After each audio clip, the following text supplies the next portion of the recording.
Man, Star Wars is the gift that keeps on giving today. We said we're going to do some Star Wars videos, and this story popped up that apparently Disney, Lucasfilm, is going to retcon Palpatine to make sure the audience knows that he was not the brains behind the Empire. That's right, the Emperor, the conniving, charismatic, when he was a senator, Machiavellian Emperor who orchestrated the Clone Wars and got himself elected as Supreme Chancellor and then later declared himself Emperor. Yeah, he's not the one who actually runs the Empire. He's not the one who actually is the glue that holds the galaxy, the regime together.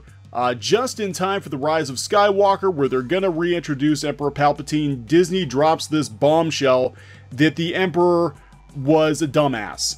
He was a dumbass who didn't know what he was doing. It was this woman, Imperial Minister Patina Vor, introduced in the comics, who actually was running the Empire. Isn't this the biggest load? My God, just when I thought Disney couldn't be any more tone deaf when it comes to Star Wars, now we have to introduce some rando character in the comics to undermine one of the greatest villains ever to grace the silver screen, to undo his legacy, along with Luke's, along with Vader's, along with everyone else's. Hey, that's par for the course for Disney Star Wars, right? So we're going to talk about that in this episode.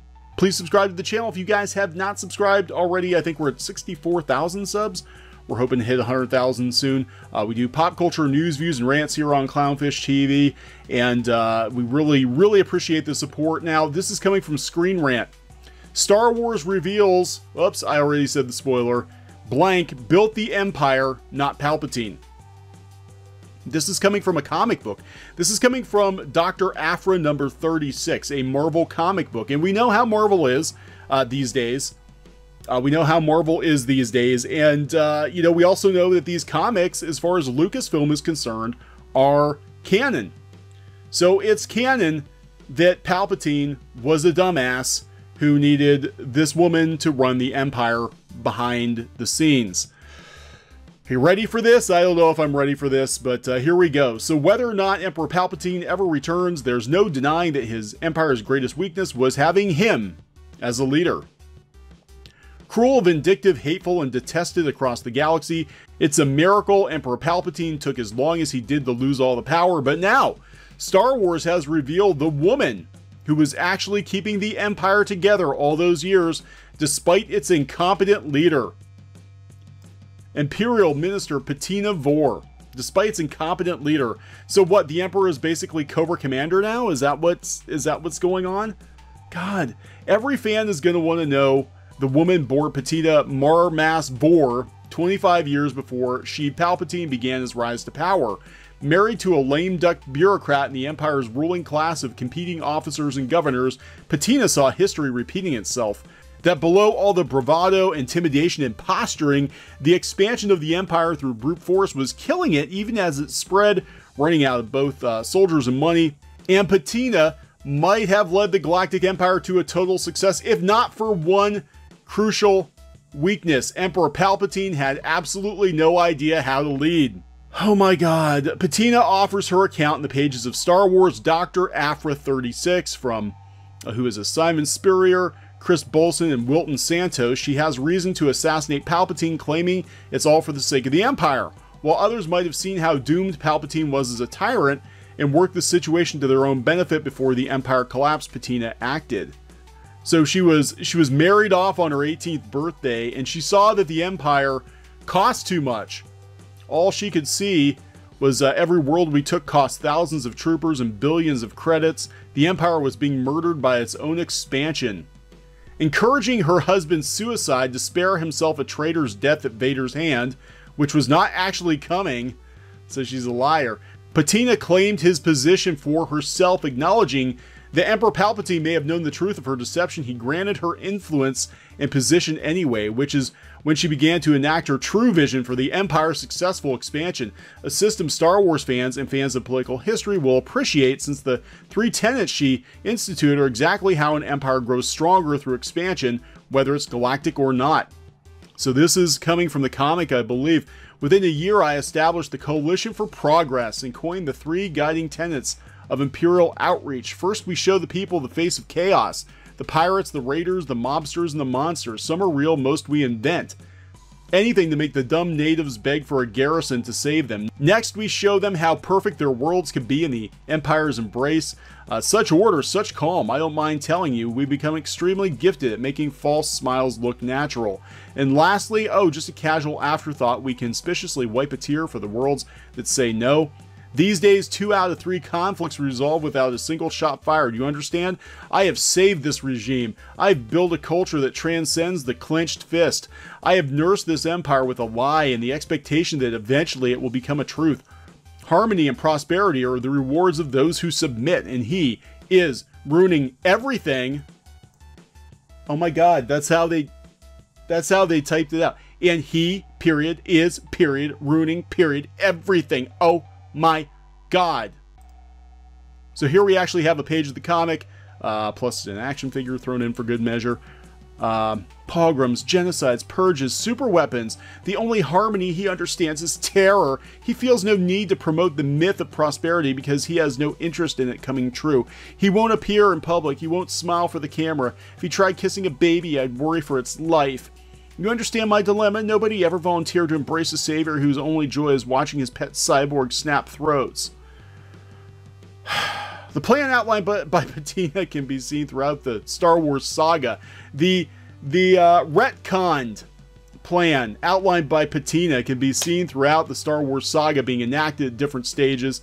On one hand, it explains why the Empire made so many backroom deals with warlords, crime bosses, and pirate gangs, since they created the very threats the Empire promised to eliminate through total submission.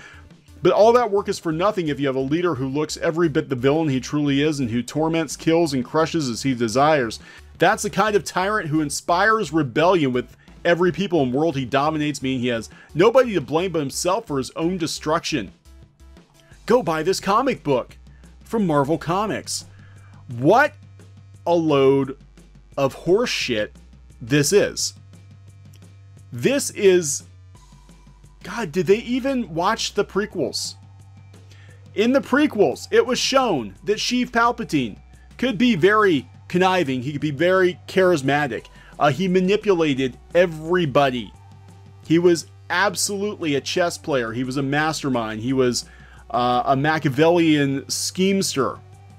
Nobody saw him coming. The Jedi didn't even see him coming.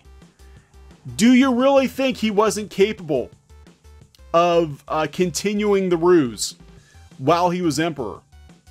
Do you really think he didn't have plans in play while he was the Emperor, that he needed this random person's help to run the Empire because he was too incapable of doing it himself?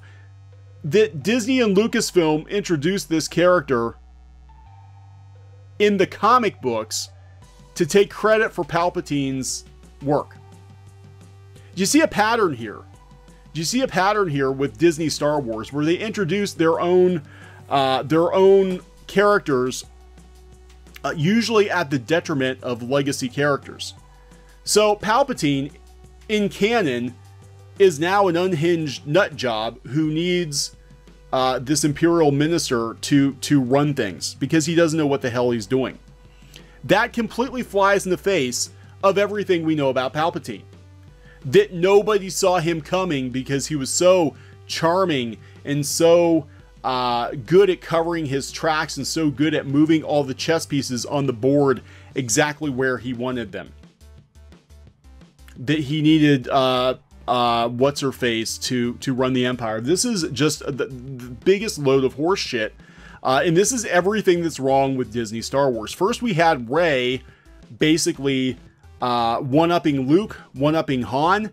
And if those rumors are true about the Rise of Skywalker, they want you to forget about Luke. Basically, they want you to forget about Luke. Luke was a stepping stone for Rey's ascension. In this case, we're going to show that Palpatine wasn't what he was made out to be in the prequels, that he had to have this woman behind him to pull out his schemes, and that's not what was shown in the films. Just like Luke Skywalker, the Luke Skywalker we saw in the Star Wars films was not the shell of a man he was in The Last Jedi, that they lessened him to make Rey appear to be the true hero of the Skywalker saga.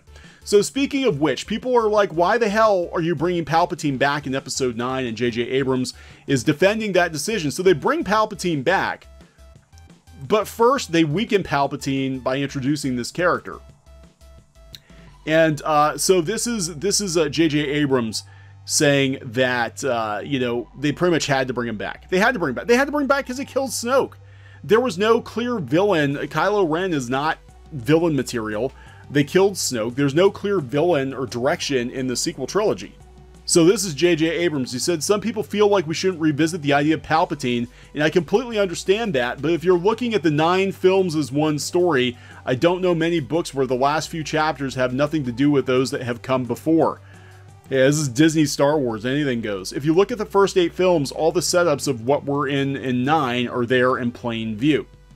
No, they're not. There's absolutely no reason to undo everything that Luke and Anakin did in Episode 6 to introduce Rey to redo the balance of the Force. Which, you know, again, looking at the spoilers that have been leaked, that's basically what's going to happen.